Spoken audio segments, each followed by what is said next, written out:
اللہ الرحمن الرحیم۔ اللہ تعالیٰ نے جو ہمیں عقل جیسی نعمت دی، جی عقل جو ہے وہ وسیلہ ہے کمال تک جانے کا، جی، لیکن اس وسیلے کی رہنمائی جو ہے وہ ہونی چاہیے۔ کیا بات ہے۔ اب دیکھیں بہت سارے لوگ جو ہیں وہ عقل سے منفی استعمال لیتے ہیں، دنیا کے اندر بڑے بڑے جرائم، بڑی بڑی ہولناک جنایات جو کر رہے ہیں وہ بھی وہی لوگ ہیں جن کے اندر عقل ہے۔ صحیح۔ عقل ایک تیز دھار آلہ ہے کہ جس سے جو ہے وہ انسانیت کو بھی تراشا جا سکتا ہے اور انسانیت کے ٹکڑے بھی کیے جا سکتے ہیں، جی جس سے اس جہاں کے اندر ہرج و مرج بھی پیدا کیا جا سکتا ہے، جس سے اس جہاں کو جنت جیسا بھی بنایا جا سکتا ہے۔ بے شک۔ اللہ تعالیٰ نے اصل میں ہماری عقل کو کمال تک پہنچانے کے لیے، چونکہ ہم باقی چیزوں میں کمال پا جاتے ہیں، دیکھیں ہمارا جو وجود کا جو حصہ حیوانی ہے یعنی کھانے پینے والا، اس میں ہمارا بہت توجہ ہوتی ہے اپنی طرف سے اچھی غذا، اس وجود کو ڈھانپنے کے لیے اچھا سے اچھا لباس، اس کی آسائش اور اسے آرام دینے کے لیے بہترین جو ہے وہ ہم ماحول فراہم رکھتے ہیں، گھر اچھا ہو، گاڑی اچھی ہو، یہ چیزیں۔ لیکن خدا نے جو ہمیں امتیاز عطا کیا ہے باقی حیوانات پر، جس کی وجہ سے ہم انسان ہیں اور باقی مخلوقات سے برتر ہیں، اس سے عام طور پر یا استفادہ نہیں ہوتا یا منفی استفادہ ہوتا ہے۔ آپ دیکھیں انسان جس کو اللہ نے عقل دی، اس عقل رکھنے کے باوجود وہ بتوں کو سجدے کرنے لگ گیا، جی اس عقل کو رکھنے کے باوجود وہ بعض حیوانوں کے آگے سر جھکانے لگ گیا۔ آج بھی آپ ہندوستان جیسی ایک بہت بڑی مملکت میں دیکھیں، لوگ جو ہیں وہ گاؤں جو ہے اس کی جو ہے وہ پوجا کر رہے ہیں، صحیح۔ یا مٹی، گارے، سیمنٹ، لوہے کے بنے ہوئے یا جو ہے وہ لکڑی کے بنے ہوئے بتوں کو پوج رہے ہیں۔ بالکل۔ یا آپ دنیا کے اندر اور جگہوں پر جائیں تو انسان ہیں لیکن جو ہے وہ طرح طرح کے عقیدے اور ایسی چیزیں جس کو وہ خود اپنے ہاتھوں سے بناتے ہیں، اس کی پوجا، اس کی عبادت میں مصروف ہیں۔ تو پروردگار نے انبیاء علیہم السلام کے ذریعے ہمیشہ انسانوں کو جو ہے وہ رائے حق، توحید اور پروردگار نے اپنی بے پناہ جو نعمتیں عطا کی ہیں ان کا جو حقیقی مقصد اور ہدف، اس کی طرف، اور عبادت کا طریقہ اور بہترین اخلاق اور زندگی کا کیا ضابطہ ہونا چاہیے، ہمیشہ اللہ اس طرح کے پیغام بھیجتا رہا ہے۔ جی اور اس حوالے سے پھر اللہ نے ان ہستیوں کو ہمارے لیے جو ہے وہ اسوہ بھی بنایا۔ یہاں پر ایک میں سوال کروں گا چونکہ میں چاہتا ہوں کہ بات بالکل کلیئر ہو جائے اور پھر ہم اپنی منزل کی طرف چلیں، کہ جیسا کہ آپ نے فرمایا کہ یہ عقل ہی تھی جو انسان کی جو اچھائیوں کی طرف بھی لے کر جانے والی تھی اور انسان اسی سے دنیا کو خراب بھی کر سکتا تھا۔ لیکن یہاں پر ذرا سا ایک میرا سوال ہے، تو عقل تو جیسے کہ روایات میں جو تعریف کی گئی ہے، عقل یعنی وہ صرف عبادت کی طرف دعوت دیتی ہے اور جنت کی طرف لے کر جاتی ہے۔ تو جب اللہ نے انسان کو عقل جیسی نعمت جو صرف اور صرف ہدایت کی طرف لے کر جانے والی تھی، تو پھر یہ گمراہی کی طرف انسان کو لے کر کون گیا؟ عقل جو ہے وہ اگر غالب ہو تو لے جاتی ہے، سبحان اللہ۔ لیکن اگر عقل جو ہے وہ ہماری شہوت سے، ہمارے غیظ و غضب سے، ہماری حیوانیت سے، ہمارے برے اخلاق سے جو ہے وہ مغلوب ہو جائے تو پھر وہ جو ہم ہے راستہ بھٹک جائیں گے، وہ بھٹک جائیں گے اور وہ بھٹکانے میں بھی آخر تک لے جائے گی۔ آپ دیکھیں قرآن مجید جو ہے جب انسان کی مدح کرتا ہے تو کچھ ایسے انسانوں کا بھی ذکر بھی کرتا ہے کہ جن کی ولادت پر خدا سلام بھیج رہا ہے، جن کے روز وفات پر سلام بھیج رہا ہے، جن کی پوری زندگی پہ خدا سلام بھیج رہا ہے، اور کچھ ایسے انسانوں کا بھی ذکر ہے کہ جن کے بارے میں اللہ نے فرمایا کہ یہ حیوانوں سے بھی بدتر ہیں۔ بالکل۔ تو بس عقل جو ہے وسیلہ ہے کمال پانے کا، آگے بڑھنے کا۔ اب اس کا رخ جدھر جو ہے وہ ہو، اگر اس کا رخ جو ہے وہ پروردگار کی طرف ہو تو یہ وہاں مدارج کو طے کرے گا، لیکن اس کی شرط ہے کہ غلبہ اس سے ہو، کنٹرول اس کے ہاتھ میں ہو، اور اس کی پرورش ہو ایک بہترین مربی کے ذریعے، اور وہ مربی پیغمبر ہے یا اس کا وصی ہے، اور یہ کتاب اور قرآن مجید یہ ہیں ہمارے مربی۔ یہاں پر تو ہماری بات ہوگی، اب میں چلوں گا۔ جی آپ نے جو اصل یہاں پر مسئلہ تھا اس کو پیش کر دیا، اب یہاں پر آپ بتائیے بعثت کے کیا اغراض تھے اور کس لیے یہ قرار پائی؟ بعثت جو ہے وہ اللہ تعالیٰ کا جو ہے وہ آخری دنیا بشریت سے جو ہے وہ خطاب اور وہ سب سے بڑا پیغام جو اللہ تعالیٰ نے دینا تھا قیامت تک کے لیے، اس کے لیے پروردگار نے سب سے عظیم ترین ہستی کا انتخاب کیا، اور سب سے بڑا پیغام قرآن کی شکل میں جو ہے پروردگار نے جو ہے وہ عطا کیا۔ یہ جو آیہ مجیدہ ہے اقرأ بسم ربک الذی خلق، یہ آیہ جو ہے یہ بتا رہی ہے کہ پروردگار جو ہے وہ انسانوں سے کیا چاہتا ہے. انسانوں سے چاہتا ہے کہ علم حاصل کرو اور کمال پاؤ، معرفت حاصل کرو، اور مقام عمل میں اپنے آپ کو اللہ کا عبد جو ہے وہ ثابت کرو. اتنی نعمتیں جو اس نے دی ہیں تو شکر منعم جو ہے وہ ہونا چاہیے. تو میں یہاں ایک چھوٹا سا نقطہ عرض کروں گا. ہماری بعض روایات یہ کہتی ہیں کہ یہ نبی کریم صلی اللہ علیہ وآلہ وسلم کی پہلی بعثت نہیں تھی. ہمارے پیغمبر اس سے پہلے بھی مبعوث ہوئے تھے. یہی پیغمبر، یہی سرور کائنات صلی اللہ علیہ وآلہ وسلم کے حوالے سے کہ عالم ارواح میں بھی یہی ہستی جو ہے وہ پروردگار کی طرف سے بے عنوان پیغمبر مبعوث ہوئے تمام انبیاء کی ارواح کے لیے. وہ اس وقت امتی تھے، وہ اس وقت امیین تھے. وہاں بھی جو ہیں وہ سرور کائنات جو ہیں وہ نبی بن کر آئے. میں اس حوالے سے ناظرین کی خدمت میں جو روایت ہے اور یہ فرمان ہے ہمارے چھٹے مولا امام صادق علیہ السلام کا کہ اپنے شاگرد جناب مفضل کو مولا فرماتے ہیں کہ اما علمت ان اللہ تبارک و تعالی بعث رسول اللہ صلی اللہ علیہ وآلہ وسلم هو روح الى الانبیاء علیہم السلام وهم ارواح قبل خلق الخلق بألف عام. قلت بلا. قال ما علمت انه دعاهم الى توحید اللہ وطاعته واتباع امره وعدهم الجنہ على ذلك وأوعد من خالف ما اجابوا الیہ وانکرہ النار. فرماتے ہیں کہ جب عالم ارواح تھا، یعنی اس جہاں کو، یہ جو جہان ہے عالم مادہ، عالم رنگ و بو، اس کی تخلیق سے پہلے، بلکہ 2000 سال تخلیق سے پہلے پروردگار نے عالم ارواح میں تمام انبیاء کی ارواح کو جمع کیا اور ان کی ہدایت کے لیے پروردگار نے سرور کائنات کو بے عنوان رسول وہاں مبعوث کیا. تو ہمارے پیغمبر جو ہیں سب سے پہلے عالم ارواح میں بے عنوان نبی مبعوث ہوئے. پھر اس کے بعد وہاں انبیاء کو جس طرح یہ روایت کہہ رہی ہے توحید کی طرف دعوت دی، اللہ کے جو ہے وہ اوامر ان کی فرما برداری کی طرف دعوت دی. اسی طرح انبیاء کو جو ہے ہمارے نبی نے جو ہے وہ جنت کا وعدہ دیا، اور جو مخالف اگر ہوگا اسے جہنم سے ڈرایا. تو وہ نبی جنہوں نے وہاں رسول اللہ کی اطاعت کی اور وہاں اپنے آپ کو موحد جو ہے وہ ثابت کیا اور رسول اللہ کے فرما بردار نبی جو ثابت ہوئے، وہ ہستیاں بعد میں بے عنوان پیغمبر دنیا میں بھیجے گئے. یعنی وہ امیین جو وہاں رسول اللہ کی رعایا اور امت تھیں، وہ بعد میں نبی بن کر اس عالم مادہ، اس کائنات کے اندر بھیجے گئے. اور پھر اللہ نے سب سے آخر میں اس ہستی کو بھیجا جو وہاں نبی بن کر جو ہے وہ مبعوث ہوئی تھی.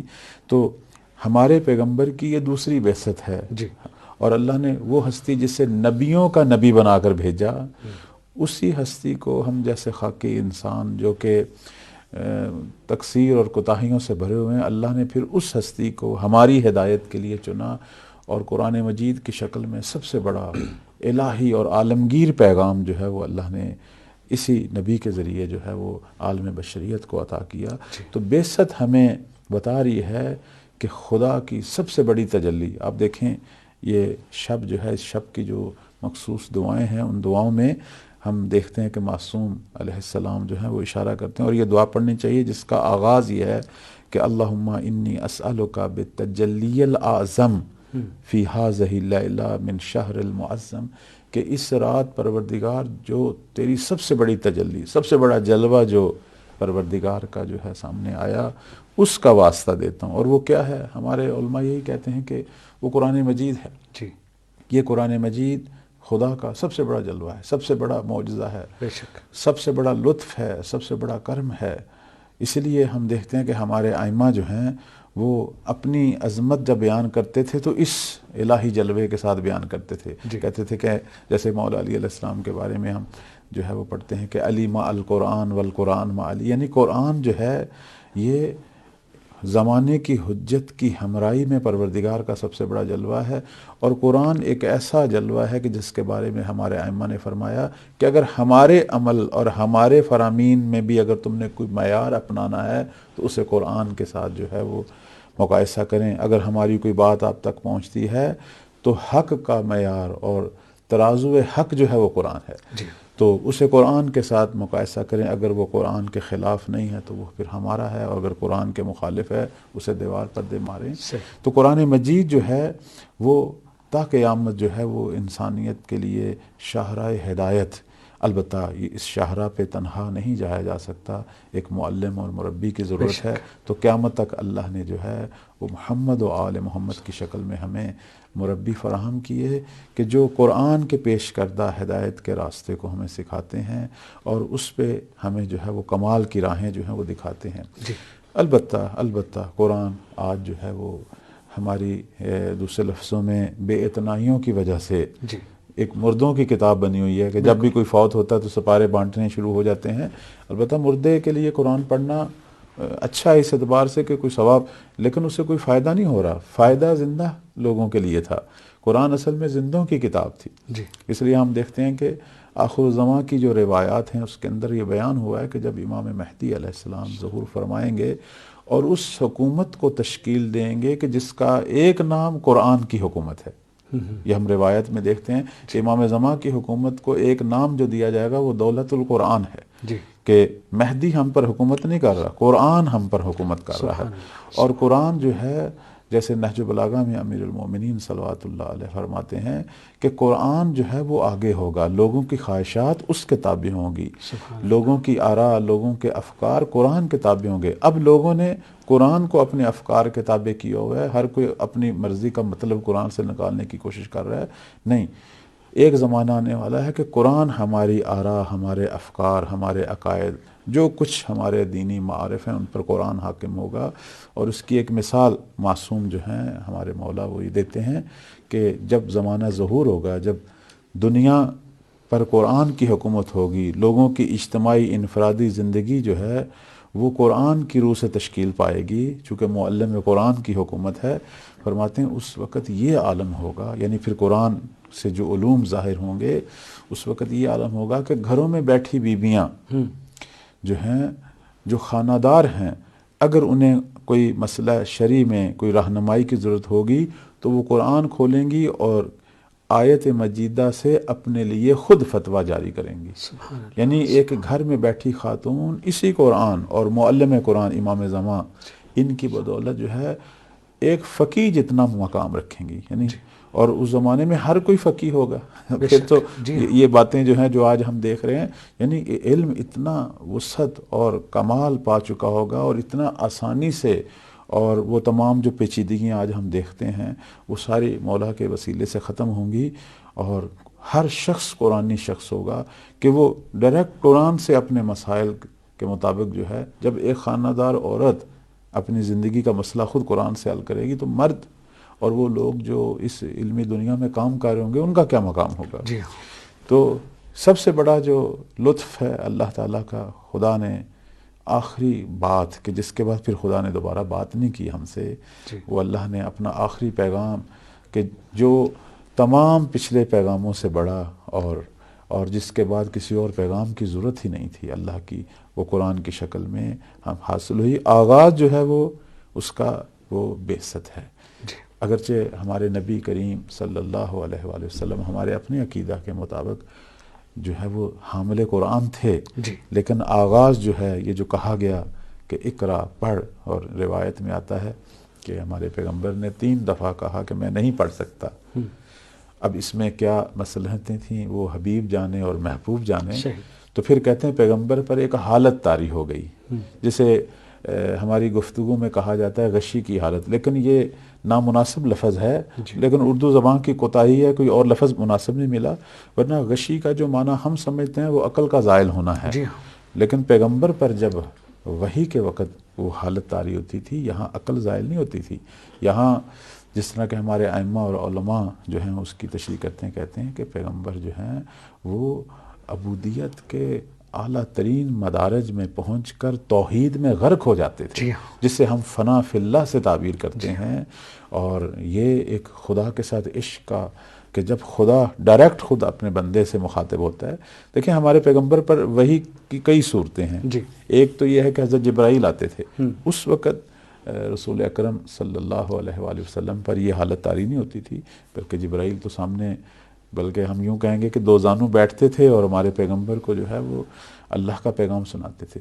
لیکن جب خدا خود اپنے حبیب سے گفتگو کرتا تھا، جی خود مستقیم یعنی براہ راست پیغمبر سے ہم کلام ہوتا تھا، اس وقت یہ حالت جو ہے وہ ایک عظیم حالت جسے ہم غشی سے تعبیر کرتے ہیں طاری ہوتی تھی. اور پیغمبر اللہ سے براہ راست جب حقائق لیتے تھے، جب حکم لیتے تھے کہ کیا لوگوں کے لیے تلاوت کروں، تو یہ حالت جو ہے اور یہ پروردگار کی بارگاہ میں یہ مقامات اور یہ ساری چیزیں بیان کر رہی ہیں کہ پیغمبر نے کیا لیا اور ہم نے پیغمبر سے اب کیا لینا ہے. جی تو دو یادگار چیزیں رسول اللہ نے قیامت تک ہمارے لیے چھوڑی اور اس کا بار بار اظہار بھی کیا جی کہ میں انی تارکم فیکم ثقلین. ایک یہ کتاب ہے اللہ کی قرآن کہ جس کا آغاز جو ہے وہ بعثت سے ہوا، اور دوسرا ظاہر قرآن اگر کتاب ہے تو معلم کی ضرورت ہے، بالکل، اور وہ اطرتی اہل بیتی کی شکل میں تا قیامت